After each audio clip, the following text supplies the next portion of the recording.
Siapa maksudnya jalan yang lurus di dalam Al-Quran? Setiap salat umat Islam selalu berseru kepada Allah. Hanya kepada Engkaulah kami menyembah dan hanya kepada Engkaulah kami mohon pertolongan. Tunjukilah kami jalan yang lurus, yaitu jalan orang-orang yang telah Engkau beri nikmat kepadanya, bukan jalan mereka yang dimurkai, dan bukan pula jalan mereka yang sesat. Quran Surah Al-Fatihah ayat 5-7. Ayat ini menunjukkan jika agama Islam itu tidak berada di jalan yang lurus, dan tidak berada di jalan orang-orang yang telah diberikan Allah nikmat kepadanya. Siapa jalan yang lurus, yang kepadanya telah diberi nikmat oleh Allah? Dan Muhammad pun butuh ditunjuki jalan yang lurus. Sungguh, kami telah memberikan kepadamu kemenangan yang nyata, agar Allah memberikan ampunan kepadamu Muhammad, atas dosamu yang lalu dan yang akan datang serta menyempurnakan nikmatnya atasmu dan menunjukimu ke jalan yang lurus, dan agar Allah menolongmu dengan pertolongan yang kuat. Quran Surah Al-Fat ayat 1-3. Ayat ini adalah kalimat dari sosok kami kepada Muhammad yang memberikan motivasi kepadanya agar Allah mengampuni dosanya dan menunjukinya jalan yang lurus. Ayat ini juga menunjukkan jika Muhammad belum berada di jalan yang lurus itu. Jika umat Islam mengatakan ayat ini sebagai firman Allah yang nuzul dari sorga, maka umat Islam keliru. Siapa jalan yang lurus, yang kepadanya telah diberi nikmat oleh Allah? Di dalam Al-Quran ada tertulis, Iblis berkata, Tuhanku, oleh karena engkau telah memutuskan bahwa aku sesat, aku pasti akan jadikan kejahatan terasa indah bagi mereka di bumi, dan aku akan menyesatkan mereka semuanya, kecuali hamba-hambamu yang terpilih di antara mereka. Dia Allah berfirman, ini adalah jalan yang lurus menuju kepadaku. Quran Surah Al-Hijr ayat 39-41. Siapa pribadi yang terpilih ini, yang kemudian disebut jalan yang lurus kepada Allah? Di antara utusan Allah itu, ada satu orang yang tidak pernah disentuh setan atau tidak berdosa. Al-Quran berkata, maka ketika melahirkannya, dia berkata, Ya Tuhanku, aku telah melahirkan anak perempuan, padahal Allah lebih tahu apa yang dia lahirkan, dan laki-laki tidak sama dengan perempuan, dan aku memberinya nama Maryam, dan aku mohon perlindunganmu untuknya dan anak cucunya dari setan yang terkutuk. Quran Surah Ali Imran ayat 36. Abu Hurairah mengabarkan, Nabi Muhammad SAW bersabda yang artinya, tiada seorang bayi pun yang dilahirkan kecuali setan menyentuhnya saat ia dilahirkan. Lalu ia mengeluarkan suara jeritan karena sentuhan setan padanya, kecuali Maryam dan anak laki-lakinya. Hadis riwayat Bukhari dan Muslim. Al-Quran pun mengatakan jika Isa al-Masih adalah seorang anak laki-laki yang suci, tidak berdosa. Dia berkata, sesungguhnya aku hanyalah utusan Tuhanmu, untuk menyampaikan anugerah kepadamu seorang anak laki-laki yang suci. Quran Surah Maryam ayat 19.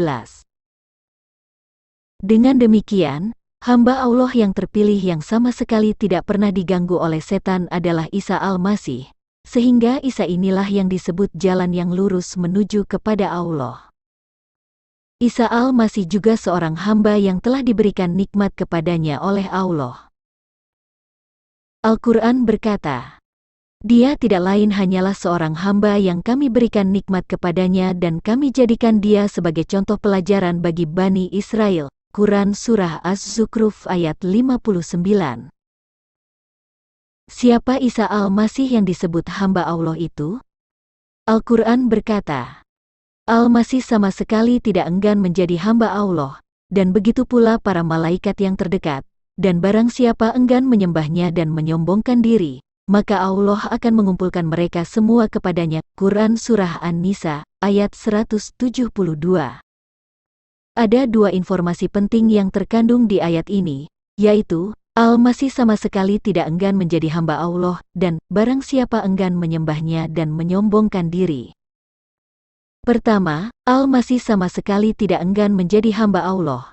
Artinya, sesungguhnya Al-Masih itu adalah firman Allah yang berasal dari roh Allah yang nuzul ke bumi dan menjadi manusia melalui perawan Maryam.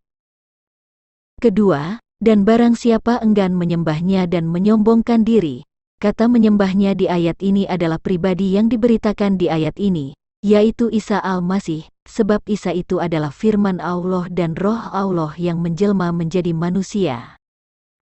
Firman Allah dan roh Allah adalah bagian dari Allah, dan sesungguhnya Allah, firman-Nya dan roh-Nya adalah satu kesatuan. Oleh karena itu, di Quran Surah An-Nisa ayat 171 disebut, "Janganlah kamu mengatakan tiga, berhentilah dari ucapan itu lebih baik bagimu.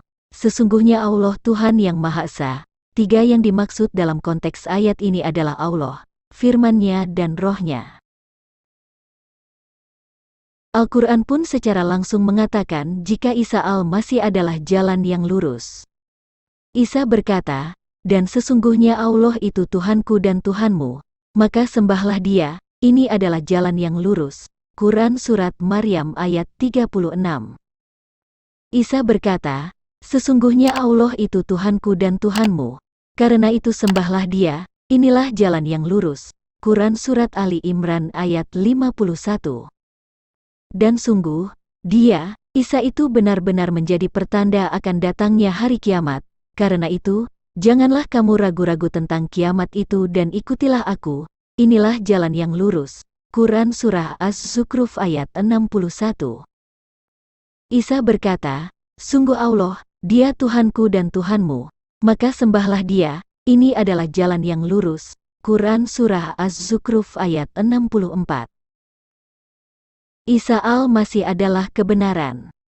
Al-Quran berkata, "Itulah Isa putra Maryam, perkataan yang benar, yang mereka ragukan kebenarannya." Quran Surat Maryam ayat 34.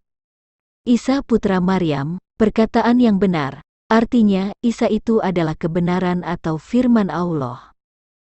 Sebab Isa Al-Masih adalah firman Allah yang nuzul ke dunia dalam wujud manusia, dan Ia adalah jalan yang lurus itu. Wahai manusia, sesungguhnya telah sampai kepadamu bukti kebenaran dari Tuhanmu, dan telah kami turunkan kepadamu cahaya yang terang benderang. Quran Surah An-Nisa, ayat 174. Sebab Isa Al-Masih adalah firman Allah yang nuzul ke dunia dalam wujud manusia, dan Ia adalah jalan yang lurus itu. Di dalam terjemahannya, disisipkan nama Muhammad dan Al-Quran, padahal Quran Surat An-Nisa ayat 153-175 adalah membahas tentang Taurat dan Injil, yaitu para rasul terdahulu, ahli kitab dan Isa Al-Masih, dan di ayat 175 masih bicara tentang jalan yang lurus, yaitu Isa Al-Masih itu sendiri. Yang dimaksud dengan bukti kebenaran yang turun dari Tuhanmu adalah firman-Nya, yaitu Isa Al-Masih yang berasal dari roh Allah, sebagai cahaya yang terang benderang. Muhammad sebagai manusia biasa yang memiliki dosa bukan bukti kebenaran yang turun dari Allah, dan Muhammad pun bukan sosok yang turun dari sorga. Kalau umat Islam masih berdoa minta ditunjukkan jalan yang lurus hingga hari kiamat, dan jalan lurus yang sebenarnya adalah Isa Al-Masih justru direndahkan di bawah derajat Muhammad, apakah umat Islam akan masuk sorga? Jangankan umat Islam, Muhammad saja yang dianggap sebagai nabi di dalam agama Islam tidak tahu nasibnya di akhirat, sebab dia saja belum ditunjuki jalan yang lurus, dan Allah SWT, malaikat dan umat Islam masih berdoa untuk Muhammad agar diberikan rahmat keselamatan.